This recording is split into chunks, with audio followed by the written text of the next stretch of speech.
Pronto, gente. Estamos aqui para mais uma aula de física e o assunto de hoje é o movimento circular uniforme, ou simplesmente MCU. Então vocês estão vendo aqui, ó, a gente vai falar muito sobre essa figurinha da matemática que agora vai estar aqui na física também, que é o círculo. Então a definição de movimento circular uniforme, certo? É bem simples. Qualquer móvel, partícula, seja lá o que for, que descreve o movimento, descreve uma circunferência com velocidade de módulo, veja, o valor da velocidade é constante. Como assim, professor? Descrever uma circunferência todo mundo sabe, né? Então, é um movimento periódico, ou seja, é algo que se repete, porque como ele tem a forma circular, ele fica se repetindo.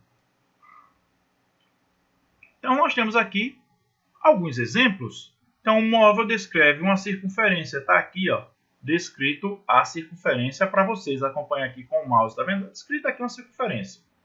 A velocidade é constante. A velocidade, o valor dela não muda. Depois eu vou dizer por que estou dizendo o valor, o módulo. Certo? Não muda. A velocidade é a mesma. Sempre a mesma velocidade. E é um movimento periódico, porque se eu ficar aqui, o resto da aula vai ficar repetindo, ó. Certo? Que é uma coisa periódica, algo que se repete. Temos mais alguns exemplos. Aquela velha roda gigante de parque executa um movimento circular uniforme quando está em movimento, certo, gente? É lógico que ela vai acelerar, ela vai parar. O ventilador também, cada velocidade dele executa um movimento circular uniforme, porque ele fica só naquela velocidade, a não ser que você ligue, desligue ou mude de velocidade, certo, gente? Não é durante a mudança. E tá aí o cachorro se refrescando nesse calor. Olha só que coisa linda. Grandezas do movimento circular. Porque o movimento circular uniforme apresenta novas grandezas para a gente. A gente já viu velocidade, a gente viu aceleração, a gente viu delta S, que é variação de espaço, a gente viu o tempo, que é uma grandeza que não para, inclusive relacionada com o relógio. E vamos ver agora algumas grandezas que são peculiares ao movimento periódico. Não é só o movimento circular, mas o movimento circular também tem suas grandezas, como a gente vai ver agora. Então, período. Período que está relacionado a tempo, certo, pessoal? Quando eu falo período, é o tempo. É o tempo gasto para completar uma volta ou um ciclo. O tempo que o corpo leva para completar uma volta, já que eu estou fazendo um ciclo, é chamado de período. Então, por exemplo, pessoal, qual é o período do ponteiro 2 segundos? Cuidado para não dizer 1 segundo, não é. Ele leva 60 segundos para completar uma volta. Lembra, pessoal, se for ponteiro de segundos, ó, ele vai completar uma volta em 60 segundos. Então, isso é o período. Frequência é o inverso do período. É o número de voltas que ele dá na unidade de tempo, ou seja, o número de voltas que ele dá em um segundo, pessoal. Então, é dado em Hertz ou Hz. A relação que tem é que a frequência é a inversa do período e o período é a inversa da frequência. Certo? Se eu fizesse aqui o período, seria o inverso da frequência. Então, estas são as grandezas iniciais do movimento circular uniforme, período e frequência. Além do Hertz, tem outras unidades que a gente usa para rotação. Uma delas, a mais comum, por sinal, é RPM, rotações por minuto. O que é que tem a ver com aquela banda de rock que meu pai gostava, professor? Tudo a ver. O RPM foi tirado daqueles discos de vinil. Inclusive, a gente vai falar aqui do vinil. É rotações por minuto. O disco do vinil era vendido. Mas daqui a pouco eu falo para vocês. Então, uma rotação por segundo equivale a 60 rotações por minuto. Não é, pessoal? 1 Hz, que é rotação por segundo, equivale a 60 rotações por minuto. Como assim? Se eu tenho 1 Hz, em 1 segundo ele completa uma volta. Então, se 1 segundo completa uma volta, quantas voltas vai completar em 1 minuto, pessoal? Exatamente 60. Então, a chave está aqui para você fazer qualquer conversão. Certo? 1 Hz equivale a 60 RPM. Olha o disco de vinil, a gente via muito isso, pessoal. Os pais de vocês, ou talvez até os avós de vocês, os pais de vocês já pegaram isso aqui, né? Que é o CDzinho. Os avós de vocês, e aí eu me incluo, porque eu tenho esse conhecimento, embora não seja do tempo do vinil. Mas os discos de vinil, estou brincando, certo, pessoal? Eu acompanhei ainda o final dos discos de vinil, ainda teve alguns, de rock, por exemplo. No final da era do vinil, ou na época do vinil, ele era vendido, e você comprava a sua radiola de acordo com a rotação dele. O número de rotações para ele... ele girava lá na vitrola para gerar a música. E não é o nosso caso aqui entender como é que funcionava isso. Mas cada vinil tinha a sua rotação. Esse aqui, se eu não me engano, 33 e 1/3 era o mais comum. Mas aí tinha vinil de 45 e de 78. Então tinha vitrola que você aumentava ou diminuía a rotação. E se você colocasse o vinil errado, não tinha problema, não ia quebrar. Mas ia ficar aquela voz bem acelerada, tipo Pato Donald. Uma outra coisa que usa o RPM também, isso vai até hoje em dia, são os motores. Rotação por minuto. O motor ele gera uma rotação aqui, né? Tem uma construção aqui toda dele, vai gerar uma rotação. E essa rotação é passada para o resto do carro, para o resto do carrinho, controle remoto, para o relógio. Qualquer tipo de motor gera rotações em RPM, geralmente. Aquele pessoal que lida com motores já deve ter ouvido muito falar nisso. O pessoal que lida com náutica, aqueles motores de lancha. Certo? Quantos RPM tem esse motor? É justamente o número de rotações que ele dá. Certo, gente? Que ele gera. Então vamos aqui, ó. No próprio carro tem um equipamento aqui, que a gente vai ver nesse exercício. O tacômetro é um equipamento que fica no painel do carro para indicar ao motorista em tempo real qual é a frequência de rotação do motor. Você vê, se você viu um painel de um carro, você vai ver lá que além do velocímetro, que ele diz a velocidade, do lado tem outro painel lá que mostra as rotações. Supondo que um tacômetro esteja indicando 3.000 RPM, qual é a frequência em Hz, pessoal? Como é que a gente transforma aquilo que eu disse para você? Ó. 1 Hz tem 60 RPM. Aí o 3.000 eu vou colocar aqui embaixo porque é RPM também, certo, pessoal? Vocês sabem, a regra de 3. E aqui eu vou chamar de X ou de F, tanto faz. Certo? É a letra que eu quero descobrir. Então fica 1 sobre X é igual. Aqui eu vou logo cortar um zero, que eu já posso, certo, pessoal? 6 sobre 300. Eu quero saber X. Então, resolvendo isso aqui, X é igual a 300 dividido por 6. 30 por 6 dá 5, então eu tenho 50 Hz, pessoal. É a letra D de jeans. Radianos. Radianos é uma outra unidade para ângulo, certo? É a razão entre o comprimento de um arco e seu raio. Ele é a unidade padrão de medida angular utilizada em muitas áreas das ciências exatas. Então, na matemática, nas ciências, quem vai fazer engenharia tem que lidar bem com radianos. Olha, aqui tem um exemplozinho, certo? Essa figurinha aqui está mostrando alguns valores em radianos. E o básico mesmo, certo? Aqui não é aula de matemática, a gente vai aprender a converter nem nada, mas o básico é você saber isso aqui, ó.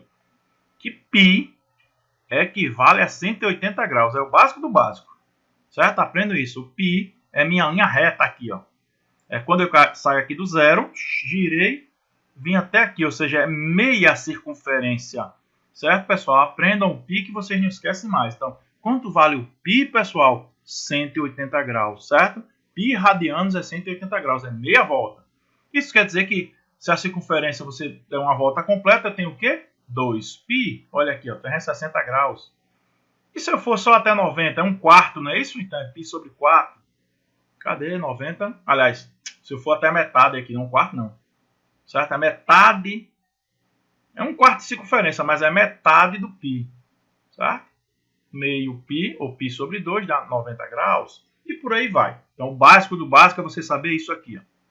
Quanto é que vale o ângulo de 180 graus, π. Certo? 180 graus vale π. Aí a partir daí você tira qualquer conversão que você fizer. Certo? Π vale 180. Essa é a conversão de graus para radianos. Velocidade angular. Ou representado, parece um W, mas não é. Ele é meio arredondado, pessoal, uma letra grega, está aqui, ó, chamada de ômega. Ômega minúsculo. Certo? Se você for pesquisar o ômega maiúsculo, parece uma ferradurazinha. Ômega, tá aqui. E ômega é 2πf. Como assim, gente? O que é velocidade angular? Você sabe quando está executando aqui um movimento circular? Essa bolinha vermelha está executando um movimento circular. Coloquei essa figura que eu achei o mais simples. Então, ele vai mudando aqui, eu estou riscando para você perceber o ângulo. Não é isso, pessoal? À medida que vai se deslocando, ó, eu tenho um ângulo aqui pequeno, vou dizer aqui, chutar um valor, 15 graus, aí depois 60 graus, 90 graus, blá blá blá, que chega em 180, que é meu π, aí depois vai até fechar a circunferência e fica se repetindo. Então, os ângulos vão variando, é por isso que aparece uma velocidade angular. Porque o ângulo vai mudando, ó, 15, 60, 90, π, 2π, e fica girando o tempo todo. E para calcular essa velocidade angular, que a gente pode dizer assim, para ficar bem simples para você, que é a velocidade angular? O número de giros. Certo? O ângulo vai mudando e vai me dando o número de voltas aqui, o número de giros. Está relacionado com o número de giros, a velocidade angular, para ficar mais simples você entender. Quanto mais rápido girar, maior a velocidade angular. Então, velocidade angular é o número de giros. Ômega é 2π. Por que 2π, pessoal? Eu vou mostrar de onde vem essa forma. Velocidade não é ΔS sobre ΔT. A gente aprendeu, vocês lembram disso? Então, velocidade nesse caso aqui é meu ômega. Minha velocidade angular. Qual é o ΔS que ele faz aqui, pessoal, quando completa a circunferência? É o 2π. Lembram? Uma circunferência completa tem 2π. Sobre t. E a gente não viu que o inverso do período é a frequência. Então, se eu for passar esse t para cima, eu tenho que inverter. Se eu inverter, ó, eu vou ter isso aqui. 2πf. Certo? O t para passar para cima tem que inverter. Quando você inverte, ele vira f.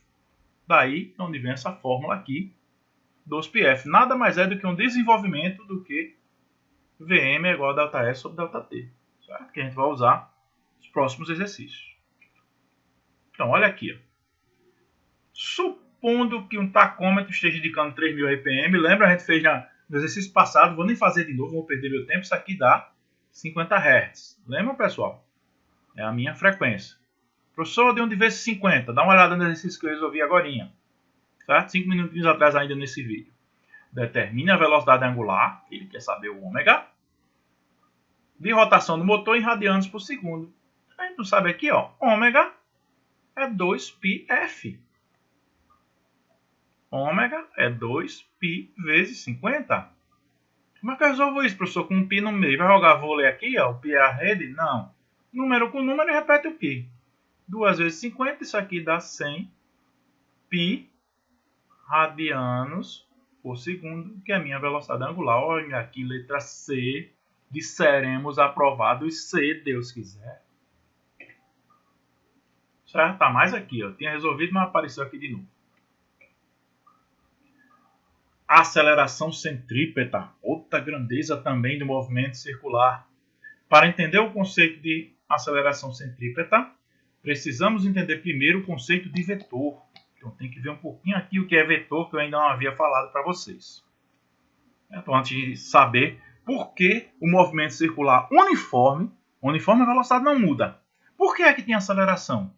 Então eu tenho que entender o que é vetor primeiro, para poder voltar aqui, certo, gente? Então vamos lá, vamos entender o que é vetor. Para entender o que é vetor, eu vou aqui para dois tipos de grandeza. Grandeza física escalar e a grandeza física vetorial, que é de onde vem o vetor, certo, gente? Vetorial é de onde vem o vetor. A grandeza física escalar é aquela que você só dá o número, só dá o módulo, só dá a intensidade, tá aqui. Como assim, professor? Quando eu digo assim, ó, são 8 horas, certo? São 8 horas e acabou, não precisa mais nada, nenhuma informação. Minha massa, a minha, 120 kg, certo?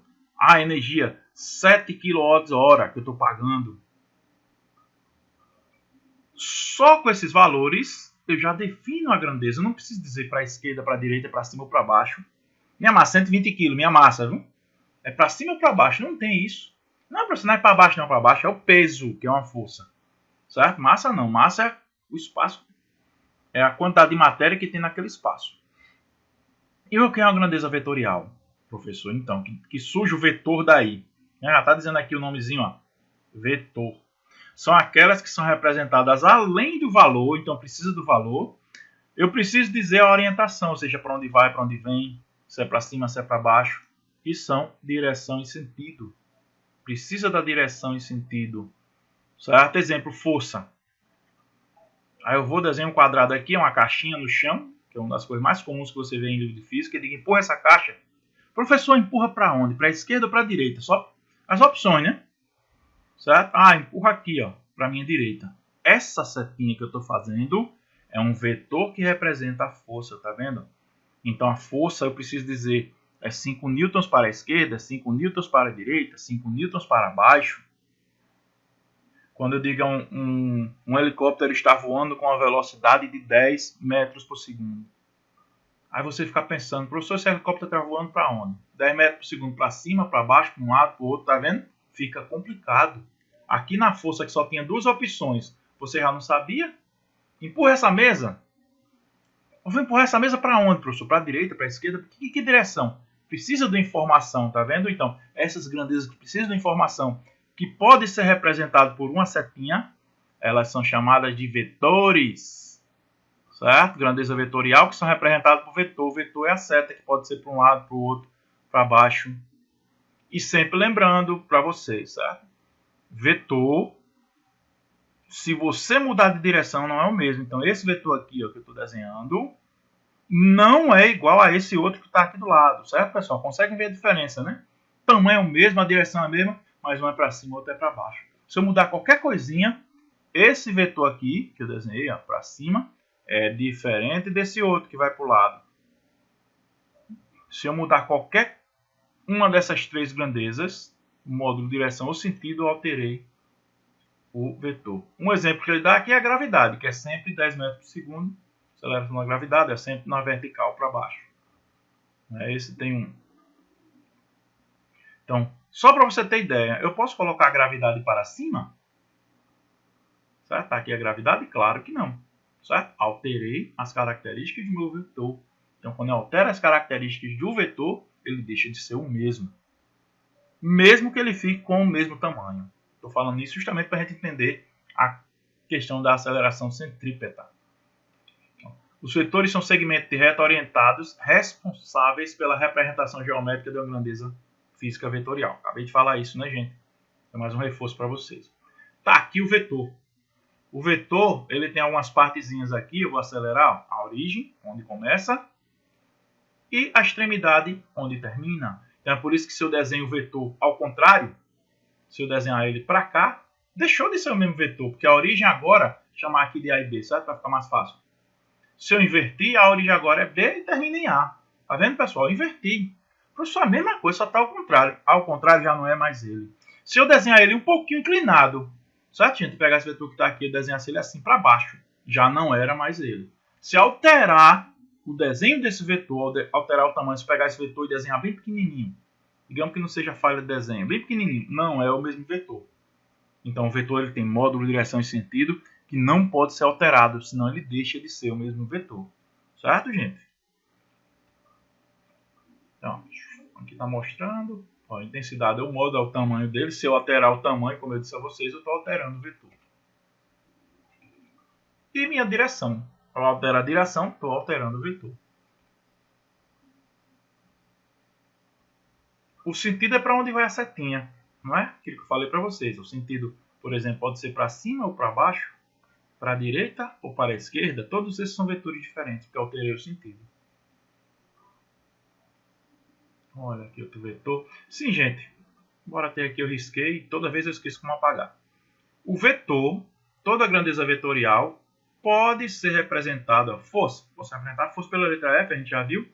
E posso colocar uma setinha aqui. Essa setinha aqui não tem nada a ver com vetor, certo, gente? É só para dizer ó, que a força é uma grandeza vetorial. Velocidade é uma grandeza vetorial. Deixa eu ver outra. A aceleração da gravidade é uma grandeza vetorial. Posso colocar ou não, depende do exercício. Representam vetores. Então, o módulo do vetor é simplesmente V, que é o que a gente trabalhou até agora, né? Módulo, valor. Então aqui já tem um exemplozinho para a gente trabalhar vetores, para a gente entender mais. Olha aqui um exercíciozinho legal. São grandezas escalares. Todas as quantidades físicas, exceto... Esse negócio de exceto complica, né, gente? Exceto quer dizer o que não é. Então todo mundo aqui é escalar e eu quero saber o que não é. Ou seja, eu quero saber o que é vetorial. Aqui. Massa do átomo de hidrogênio. Não me interessa do que é massa. Certo? Aqui é tempo. Aqui é massa do planeta, mas é massa de novo. E aqui é a aceleração da gravidade, que a gente chama de aceleração, que a gente chama de gravidade, mas é uma aceleração. Então, massa, grandeza escalar. Tempo, grandeza escalar. Não interessa se é um intervalo de tempo entre dois eclipses solares. Massa de um planeta novo é massa de novo. Onde tiver massa, é grandeza escalar, gente. Então, vetor aqui, só aceleração da gravidade. Mas, professor, na Lua, não interessa. Podia ser na Lua, em Júpiter, em Marte. É minha gravidade, gente. Sempre aponta para baixo. Vai ser diferente na Lua? Vai. Certo? Na Lua, se eu não me engano, é 1,6 ou 2,6 metros por segundo ao quadrado. Algo assim. Depois a gente vai trabalhar. Não é obrigado ninguém decorar a aceleração da gravidade na Lua. Ela é menor do que a Terra. Existe? Existe. Mas o que estou querendo que vocês saibam aqui é que é uma grandeza vetorial. Certo, gente? A aceleração é uma grandeza vetorial. Então, a resposta correta dessa questão, letra D de jeans. Olha só. Outro exercíciozinho. Quando a gente diz que a aceleração na gravidade, olha ela aí de novo, é 9,8 metros por segundo ao quadrado. Vertical e para baixo. Estamos definindo a aceleração como que tipo de grandeza? O que é que eu estou fazendo aqui, gente? Eu estou dando um módulo, direção e sentido. Módulo é o valor. O tamanhozinho que eu vou desenhar aqui é o módulo. Direção, vertical. A direção está aqui na vertical. E para baixo, bota a setinha aqui para baixo. Essa é minha gravidade. Lembra que eu disse que a setinha não representa? Essa é minha gravidade. Então, quando eu posso representar por isso aqui, é uma grandeza vetorial. Olha o D de novo de jeans, D de sorte.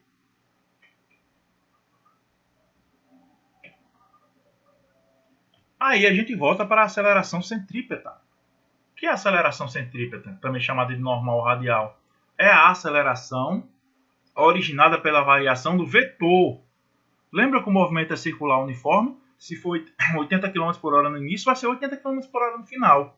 Mas o vetor vai mudar. Certo? Olha só. Como assim o vetor mudar? Olha a velocidade. É sempre o mesmo tamanho, né? 80 km por hora. A velocidade é sempre a mesma. Certo? Se você olhar aqui na própria figura, a velocidade é sempre a mesma. Estou dando 80 km por hora um exemplo. Mas é sempre a mesma. O vetor, a velocidade não muda. Não muda o valor. Mas veja o vetor. Quando o V passa nesse ponto aqui, eu vou tirar como se fosse uma foto. O V está apontando para cima, né, pessoal? V, ó, aqui quando ele passa nesse ponto. Quando ele passa, eu vou pegar só outro ponto aqui do lado. Se ele passar aqui, ele passa apontando para onde, pessoal? Quando passa aqui, ó, para baixo. Aí eu pergunto a vocês, pessoal, agora que a gente já conhece os vetores. O V aqui nesse ponto à esquerda é igual ao V da direita? Não, pessoal, olha, o vetor está mudando, tá vendo? A velocidade está mudando e é por isso que surge essa aceleração que aponta para o centro, que é chamada de aceleração centrípeta. Então, entenderam agora que o movimento é circular uniforme, mas a velocidade muda?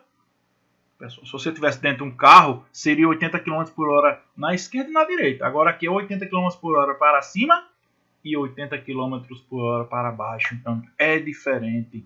Então a velocidade está variando sim, mas está variando na forma vetorial. Olha aqui, ó, variação do vetor. Tá vendo? O carro aqui está dando uma curva e o vetor está variando. Tá vendo aqui? Ele está na horizontal, aqui na diagonal e aqui, ó, já vai estar para baixo. Tá vendo que aqui ele é representado até por números diferentes, porque são vetores diferentes, tá? Aqui, ó. São vetores diferentes. Agora, a velocidade é a mesma. A velocidade, o vetor é diferente. Certo, gente? Estou riscando, né? Não estou apagando, aí fica ruim até de ver os exemplos. Um satélite, por exemplo, ele está preso à Terra pela aceleração centrípeta que puxa ele para baixo. Certo? Sempre aponta para o centro de sua órbita. A fórmula de aceleração centrípeta é V2, V ao quadrado sobre R. Certo? V ao quadrado sobre R, a gente vai trabalhar com essa fórmula agora. Então, um veículo de 100 kg move-se a 20 metros por segundo em uma trajetória circular de raio igual a 40 metros. Assinale a alternativa que indica a aceleração centrípeta. Vamos calcular, gente? A é igual a V2 sobre R. Aqui eu já adiantei a resposta, sabe? Quem é o V? Minha velocidade? 20. 20 ao quadrado dividido pelo R, o raio. 40 metros. Professor, e esse 1000 aqui? Às vezes, o exercício lhe dá alguns dados que não são necessários à resolução do problema. Esse 1000 aí, ó, não serve para nada. Não entra massa aqui na fórmula. Às vezes até uma pegadinha para ver se você sabe fazer a questão. 20 ao quadrado dá 400, né, gente? Não é 20 mais 20, é 20 vezes 20. 40 igual a 40. Corta 0 com 0. 40 dividido por 4 dá 10. Então a resposta é correta, a letra C. Transmissão de movimento circular. O movimento circular ele tem uma coisa bem legal, que ele pode ser transmitido, e com isso houve uma evolução muito grande das máquinas do ser humano, através dessa transmissão. A transmissão ela pode ser pelo eixo, como a gente está vendo aqui. Então, quando a transmissão se dá pelo eixo, o número de giros é o mesmo, né, gente? Se essa roda maior aqui der 5 giros, essa pequena também vai dar 5 giros. E qual é o número de giros, gente? É o ômega. Lembram que eu falei? O número de giros é igual na transmissão de movimento pelo mesmo eixo. O número é igual. Elas vão girar, dar o mesmo número de giros, ou seja, vai ter a mesma velocidade angular, essas duas circunferências aí.